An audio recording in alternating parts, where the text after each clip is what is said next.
Alors je suis ravie de te retrouver pour ce nouvel épisode de podcast.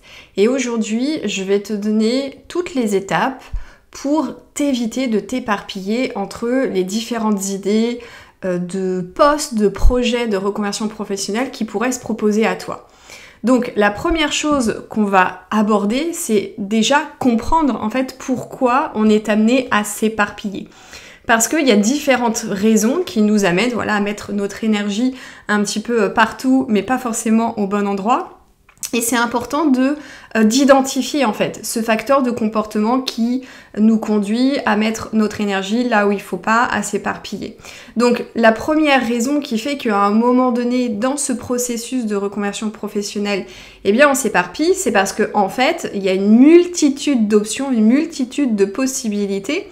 Et pour certaines personnes, ça peut être compliqué de faire des choix, et notamment, à mon sens, derrière, il peut y avoir cette peur de si je supprime ou si je mets de côté certaines idées, je risque de passer à côté de la bonne idée, par exemple. Donc, c'est le fait que il y a une multitude de possibilités, d'opportunités, d'options, qui fait qu'à un moment donné, on peut se retrouver un petit peu perdu et on a vraiment envie de tout explorer, mais toutes les options ne sont pas forcément les bonnes options pour soi.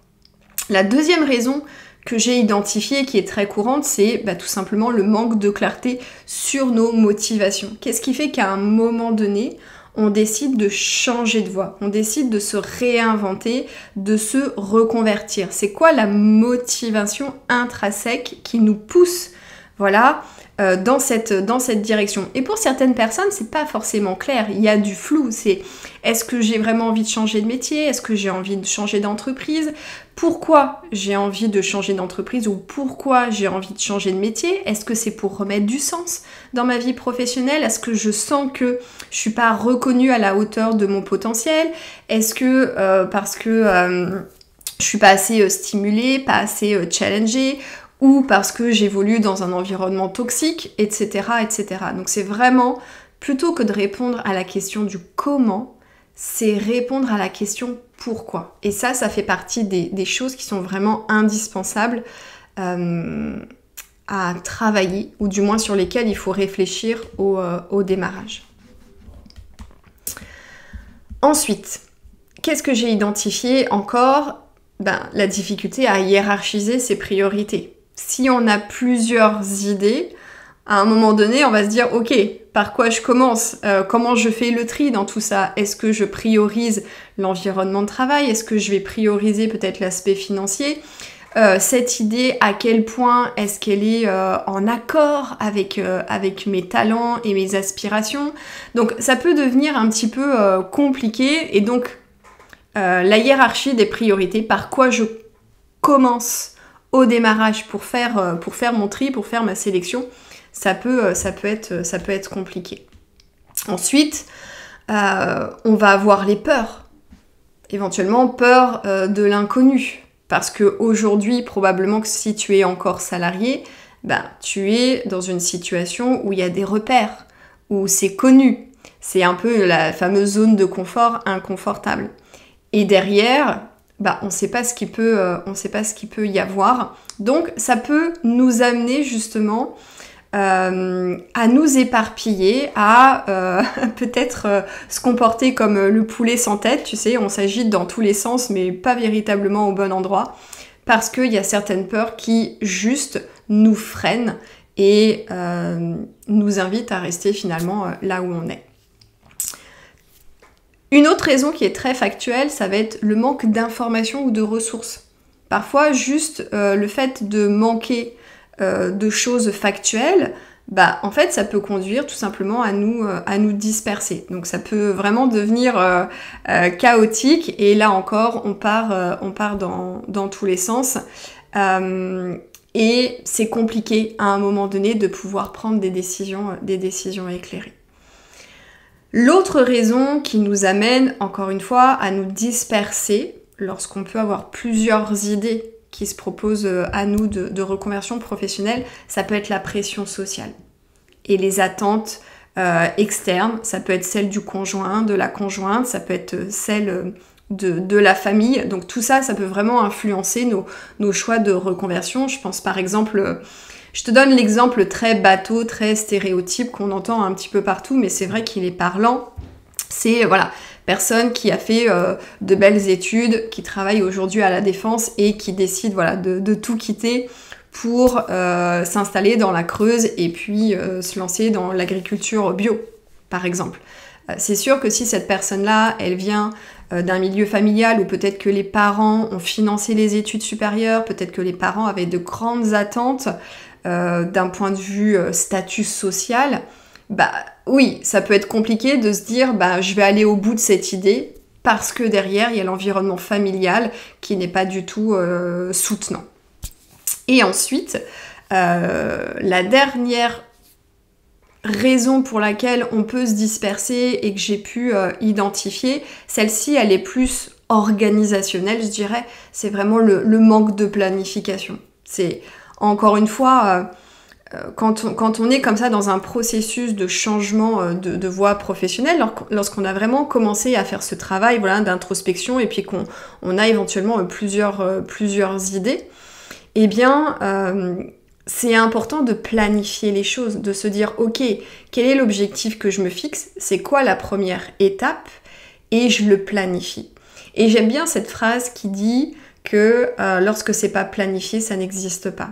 Et c'est vrai que si ça reste comme ça dans l'air ou dans notre tête, possiblement, on risque de pas poser les actions. Donc l'absence d'un plan d'action clair et réaliste peut vraiment contribuer à nous amener à nous disperser. Donc voilà, je sais pas quelle raison explique qu'aujourd'hui tu as le sentiment de partir un petit peu dans tous les sens, mais voilà, c'est important de poser un diagnostic. Donc là, je t'invite à poser ton diagnostic et à te dire ok, peut-être que mon point de vigilance va être ça, ça et ça. Maintenant, on va aller plonger un petit peu plus dans la compréhension de tes motivations. Qu'est-ce qui fait qu'aujourd'hui, tu désires véritablement changer de voie professionnelle, encore une fois, ou te réinventer professionnellement? C'est vraiment important de comprendre ces motivations parce que, encore une fois, une reconversion professionnelle, c'est pas automatique. C'est pas automatique et ça doit pas être la solution je suis pas bien dans mon job donc je change de métier. Donc on prend ce temps-là de regarder à l'intérieur de soi et de se dire ok, qu'est-ce qui me motive fondamentalement à vouloir me réinventer professionnellement? Probablement que tu as ressenti une insatisfaction chronique, persistante dans ton travail, et que tu as vraiment envie de donner un nouvel élan, un nouveau souffle à ta carrière. Mais encore une fois, c'est important de se demander, c'est quoi mon moteur là? C'est quoi le moteur du changement? Est-ce que c'est une quête de sens? Est-ce que j'ai le sentiment d'être dans un bullshit job et de faire quelque chose qui ne fait pas sens ou qui me fait me sentir inutile? Et du coup, j'aspire vraiment à occuper des fonctions où je me sens utile, ou du moins à œuvrer pour une organisation qui a une mission dite utile? Est-ce que c'est un désir d'être challengé, stimulé professionnellement? Est-ce que c'est un désir peut-être d'exploiter pleinement son potentiel? Ça m'arrive de temps en temps d'entendre des gens qui me disent là où je suis, j'ai l'impression de ne pas exploiter mes talents, de ne pas exprimer pleinement tout mon potentiel. J'ai l'impression d'être freinée en fait dans ce que je pourrais faire de plus et de mieux. Ça peut être aussi une motivation pour avoir une meilleure qualité de vie, ou du moins un meilleur équilibre entre vie pro et vie perso. Ça, c'est quelque chose qui est aussi très dans l'air du temps, où j'entends beaucoup ce désir de plus d'autonomie, de liberté, de flexibilité. Donc voilà, c'est quelques exemples, mais je t'invite vraiment à te poser cette question et à être en transparence, dans la transparence et dans l'honnêteté avec toi. C'est quoi ton moteur principal dans ce désir d'éventuellement te reconvertir?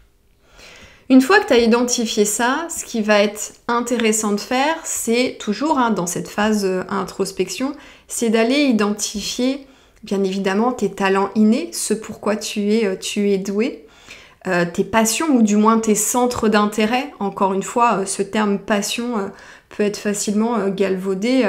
Soit on a plusieurs passions et on n'arrive pas à cibler ou à s'arrêter sur une passion, soit on se dit j'ai pas du tout de passion et j'ai envie de te dire c'est une très bonne chose. Donc c'est vraiment voilà, de regarder un petit peu ces sujets-là, tes aspirations aussi. Et dans les aspirations, c'est vraiment de répondre à la question qu'est-ce que j'ai envie de créer pour moi, pour ma vie, pour ma famille, qu'est-ce que j'ai envie de vivre en fait dans mon quotidien professionnel et de façon plus globale personnelle, qu'est-ce que j'ai envie d'atteindre. Donc c'est voilà, quelles sont mes aspirations, quelles sont mes ambitions, et de regarder aussi tes compétences. Ce que j'invite à faire dans Révélation, c'est d'inviter mes clients et mes clientes à regarder un petit peu leur parcours professionnel et éventuellement leur fiche de poste, ou les fiches de poste s'il y a eu plusieurs emplois vraiment importants dans leur parcours professionnel, et c'est de se dire ok, j'ai ça comme compétences, mais quelles sont les compétences qui me procurent du plaisir, de la satisfaction, et comment je peux les transférer dans un futur projet professionnel. Parfois, j'ai accompagné certaines personnes qui, à un moment donné, se sont rendues compte qu'elles n'étaient pas très loin de leur vérité et que finalement, la majorité de ce qu'elles faisaient dans leur quotidien, ça cochait toutes les cases. Mais l'environnement de travail, l'ambiance ou la façon dont le métier était exercé dans cette structure, finalement, ne leur convenait pas. Donc, quand on est comme ça dans cette réflexion, c'est pas de se dire je fais un reset du passé, c'est ok, je regarde là mon background, mon pédigré, et qu'est-ce que j'ai envie de garder et qu'est-ce que j'ai pas envie de garder. En gros, c'est ça. Et on commence comme ça à faire le tri, et ensuite on va venir hiérarchiser notamment ces motivations, et on va regarder au niveau des compétences ce qui est vraiment important pour nous. Typiquement, si aujourd'hui tout ce qui est en lien avec la gestion de projet ça t'anime, que tu aimes ça, c'est de regarder dans la gestion de projet, de le décomposer, c'est quoi les différentes compétences que j'utilise dans le cadre de la gestion de projet, et est-ce que c'est vraiment la gestion de projet dans sa globalité que j'aime faire, ou est-ce que c'est juste une partie que j'aime faire, et dans ces cas-là, on vient identifier la compétence clé ou les compétences clés, et de se dire, si je devais les hiérarchiser entre, je sais pas, la planification et peut-être tout ce qui est en lien avec le relationnel dans la gestion de projet, dans la balance, c'est quoi le truc prioritaire pour moi? C'est le relationnel, c'est plus la planification, et c'est comme ça de regarder et de hiérarchiser ces compétences, et vraiment de se dire, ce truc-là, oui, ça me parle plus peut-être que cette compétence-là. Après, on est juste là en train de défricher le travail, on est juste là en train d'identifier finalement ces éléments clés de ton futur projet professionnel, et l'objectif, in fine, c'est de pouvoir cocher toutes les cases. Mais quand on se retrouve comme ça avec plusieurs idées de projets de reconversion professionnelle, comment je fais pour faire le tri? Donc on peut avoir cette liste d'idées, et de l'autre, on fait ce travail étape par étape, ce que je suis en train de te partager, et après tu vas pouvoir venir comparer finalement tes deux feuilles, tes deux listes, et avancer comme ça dans ta réflexion. Donc, on va venir explorer maintenant ces différentes options de reconversion professionnelle. Donc, on va partir finalement de ces deux feuilles. D'un côté, tu as listé toutes tes idées de reconversion professionnelle, mais note toutes, même si à un moment donné, tu as cette petite voix qui peut te dire c'est pas possible pour toi, ou alors il faut reprendre de longues études, ou que vont dire les autres, ou je pense que je vais pas pouvoir en vivre, etc. Donc ça, on en fait abstraction, donc on note vraiment toutes les idées qui aujourd'hui nous parlent. Parce que j'ai eu des clientes comme ça qui avaient des idées, puis tout de suite qui les mettaient de côté, ou qui disaient c'est pas pour moi, ou non. Là, on est dans cette partie exploration. Donc, on regarde ce qui est jouable, ce qui est faisable. Pour l'instant, on est un peu dans cette phase idéale. Donc, on a notre feuille avec nos différentes idées et on a notre feuille où on est venu répondre à la question « Pourquoi ?» Donc, on vient identifier son moteur intrinsèque juste pour se conforter dans l'idée que effectivement, on veut changer de métier et qu'on ne se lance pas dans un processus de reconversion professionnelle pour fuir une situation qui est inconfortable. Donc ça, c'est la première chose. Ensuite, on vient regarder ses compétences, ses aspirations, ses centres d'intérêt. Il y a tout ce travail aussi sur nos valeurs, nos besoins, sur peut-être quel est l'environnement de travail qui me conviendrait le mieux, quelles sont les opportunités aussi sur tel ou tel marché du travail. Et donc c'est là où on va rentrer un petit peu plus dans la partie factuelle. Et c'est là où on va venir tout simplement nourrir notre réflexion avec des sources d'informations. Donc, que ce soit par le biais d'un moteur de recherche sur Internet, que ce soit par le biais de je décide de passer une demi-journée dans un centre d'information ou d'orientation, que ce soit par le biais d'échanges, peut-être en ligne ou en physique. Il peut y avoir en local des rencontres entre des personnes qui sont porteurs de projets ou des personnes qui sont en réflexion par rapport à leur carrière.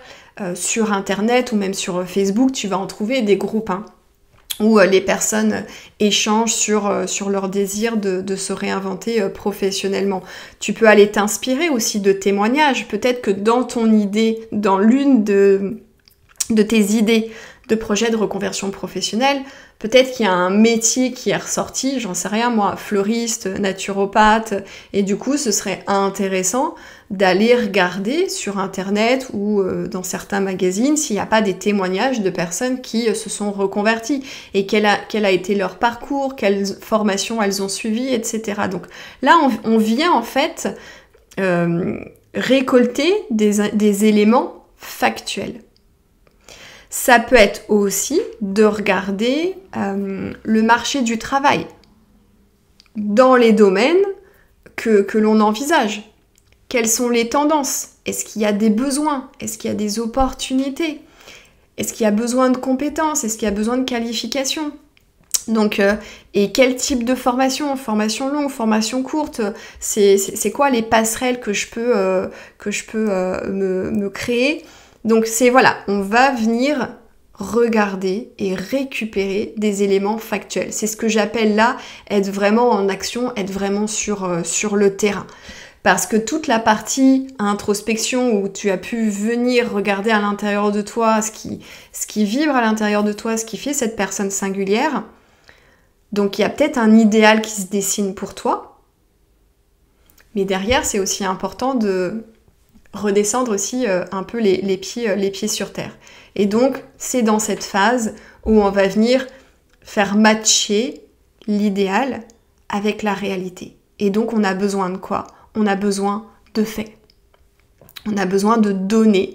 On a besoin de choses factuelles pour pouvoir à nouveau faire ce travail, je dirais, d'épuration dans toutes les idées que tu as pu noter sur ta feuille, dans toutes les idées de reconversion professionnelle que tu peux avoir. Donc voilà, on avance comme ça, étape par étape, et du coup, avec les différentes données que tu peux avoir récoltées par rapport au marché du travail, par rapport à des témoignages, par rapport à certains cursus d'études, au regard des idées que tu as eues, et en mettant en avant aussi tes éléments intrinsèques, là, tu peux d'ores et déjà commencer à te dire qu'il y a des choses qui sont OK pour toi et d'autres qui ne sont pas OK. Typiquement, j'ai certaines personnes qui sont pas OK avec le fait de se retrouver à nouveau derrière un écran et travailler toute la journée, derrière un écran d'ordinateur ou d'être sédentaire. J'ai certaines personnes qui me disent à un moment donné, bah non, je me rends compte que j'ai besoin de mouvement, j'ai besoin de bouger. Donc, bouger, ça veut dire quoi? Ça veut dire aller d'un point A à un point B, ou bouger, ça veut dire être pour partie à l'intérieur et pour partie en extérieur. Et donc on va venir comme ça regarder toutes nos données, tous les éléments factuels, on va regarder les éléments intrinsèques et on va regarder par rapport à notre liste ce qui est jouable et ce qui n'est pas jouable. Et donc là, normalement, ta liste, elle devrait commencer à se restreindre. Maintenant que tu as commencé à explorer tout ça, eh bien, il va falloir te fixer un objectif. Et à un moment donné, il faut aussi prendre une décision. Même si j'invite mes clients et mes clientes à vraiment se connecter à leurs émotions, à leur corps, à leur intuition, en se disant mais comment ça vibre sur une échelle de 1 à 10, à combien ça vibre pour moi tel ou tel projet, à un moment donné, il faut prendre une décision et il faut aussi se lancer. Parce que les choses, elles se clarifient aussi dans l'action. Donc, il y a eu cette action première qui a été de récolter des éléments factuels, mais de l'autre, il va falloir aussi aller encore plus sur le terrain. Et encore plus sur le terrain, ça veut dire possiblement vivre des expériences en immersion. Typiquement, j'ai actuellement une cliente qui était encore un peu dans le brouillard et puis elle a eu l'opportunité d'intégrer un organisme de formation. Donc elle s'est dit comme ça je vais pouvoir commencer à créer un réseau, je vais pouvoir voir les coulisses aussi, comment fonctionne un organisme de formation, je vais pouvoir assister à des sessions de formation avec des coachs, donc je vais pouvoir aussi voir leur posture. Donc c'est un emploi quelques heures par semaine, mais qui lui permet d'ores et déjà de baigner dans un environnement qui l'attire. Est-ce que ça va répondre à tous ces critères? Est-ce qu'elle va ressentir l'appel? Est-ce qu'elle va se dire bah oui, je suis confortée dans ce truc-là? Eh bien, elle le verra en expérimentant. Et chez certaines personnes, l'expérimentation, elle est clé.